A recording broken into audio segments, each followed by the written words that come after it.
magaalada Kismaayo waxaa maalintii labaad ka socota bandhig carwedka ganacsiga dowlad goboleedka Jubbaland kuwaas oo ganacsatada iyo shirkadaha kala duwan ee ku dhaqan magaalada Kismaayo ay keensanayaan ganacsigooda kala duwan. Shirkado badan oo ka howlgala dalka Soomaaliya gaar ahaan Jubbaland ayaa soo bandhigay ganacsigooda kala duwan iyo waxyaabihii ugu dambeeyay ee ay sanadkan keeneen. Shirkado badan oo ay ka mid yihiin shirkadaha isgaarsiinta biyaha iyo korontada iyo kuwa dharka ayaa soo bandhigay alaabo kala duwan oo casri ah waxayna sheegeen in qiimo dhimis 80% ay sameyn doonaan sanadka soo socda. Madaxweyne kuxigeenka dowlad goboleedka Jubbaland mudane Maxamuud Siidaadan iyo qaar ka mid ah wasiirada dowlad goboleedka Jubbaland ayaa maanta imaaday bandhig carwedkan waxayna halkaas ka sameysteen dukameystay ayagoo la hadlay ganacsatada halkan ku ganacsanaysay. wasiirka wasaaradda ganacsiga iyo warshadaha dowlad goboleedka Jubbaland Cabdinuur Cali Aadan ayaa sheegay in dowlad goboleedka Jubbaland ay sii wadi doonto soo bandhigista ganacsiga iyo horumarinta ganacsiga wuxuuna sheegay inuu ku faraxsan yahay in madaxweyne ku-xigeenku uu maanta soo booqdo dadka Soomaaliyeed ee soo bandhigay ganacsigooda wuxuuna ugu baaqay bulshadu in ay ka faa'iideystaan horumarinta ganacsiga.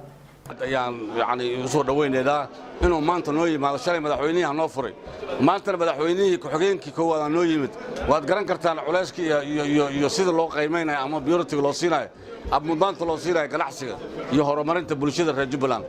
madaxweynaha dowladda gobolka Jubbaland iyo madaxweyne ku-xigeenka dowladda dhan waxa ka go'an horumarinta ganacsiga iyo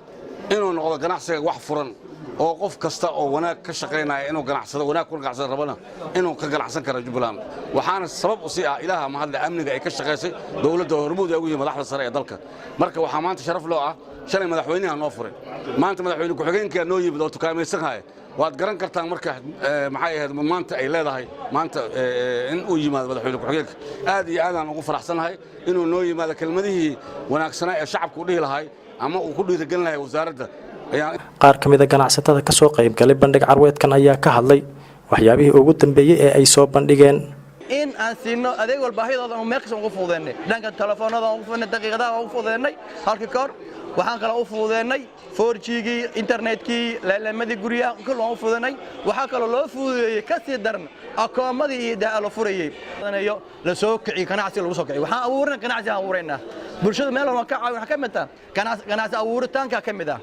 ninkan wuxuu leeyahay miis buu leeyahay miisku leeyahay wuxuu rabaa in loo maalgeliyo awood ku maalgasho ma haysto tabar ma haysto shirkadu iimaanaya marka uu isdiiwaan gelinayaa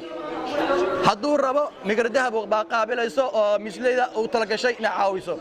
waxa jira gruubyada la yiraahdo bank international ka wax bixisa beer hadda baad ay gadaysaa oo muhiim ah soo dadku waxyaalaha u baahan yihiin waxa waaye waxyaalaha qiimo dhimista annaga hadda qiimaha aan gadaynay ayaa waxaan ka dhinnay qiimo aad u jaban ayaan ka dhinnay dadkii waxay rabaan inay dukaameystaan sanadkii waxa loo baahan yahay bilihii dambe sida anoo kale in dad ka soo qayb galaan sababta adduunka way ka jirtaa arbandheedka adduunka ka jira oo sanad kasta aakhirkiisa la qabto dadku waxa loo baahan yahay inay imaadaan marka Kismaayo insha Allah taala sanadkan hadda dad fiican dad badan kama soo qayb galin laakiin waxaan rajaynaynaa sanadada dambe in dadka aad u soo qayb gali doonaan ee imaan doonaan aan rajayn doonaa insha Allah lacaga $35 lacaga iyo bil free ah iyo shaqaalihii u qaban lahaay shaqadooda oo free ah marka dadka badana waxayna weydiiyaan qiimo dhimis oo lacagta oo bishii free-ga hadda waxaan u sameynaa qiimo dhimis oo $6 ah bishii ninka wuxuu ku shuban karaa hal sano oo discount loo sameynayo 100% waan soo dhaweynaa macaamiisha si oo wanaagsan u soo dhaweynaa marka macaamiisha waxaan ku wargelin lahayn in nala soo xiriiraan lambaraan leenahay maxaa xafiiskan ku yaala certificate ku yaala marka soo dhawaadaan ilahay. madaxweyne ku-xigeenka dowlad goboleedka Jubbaland mudane Maxamuud Siidaadan ayaa sheegay in dowlad goboleedku ay ku dadaali doonto sugidda amniga iyo xasiloonida dowlad goboleedka Jubbaland deegaanadeeda kala duwan isla markaana ganacsatada looga baahan yahay in habeen iyo maalinba ay ganacsadaan si ganacsiga loo horumariyo ka tukaameysano aragna sida wax u socdaan runtii waxyaalo inaad aragto mooyaan in lagaaga sheekeeyaan mudnayn baan la kulmay oo albaabka ka shisheeya albaabka hadda joogtaa ogaan lahayd aad iyo aad arrin niyad wanaagsan ganacsato Soomaaliyeed oo fikirtay shirkado fikiray dad Soomaaliyeed oo aqoon-yahano oo fikiray dhammaantood waa howlgalay horumarka dalka iyo shaqo abuurka bulshada reer Jubbaland inay ka qayb qaataan ilaahay baa ku mahad leh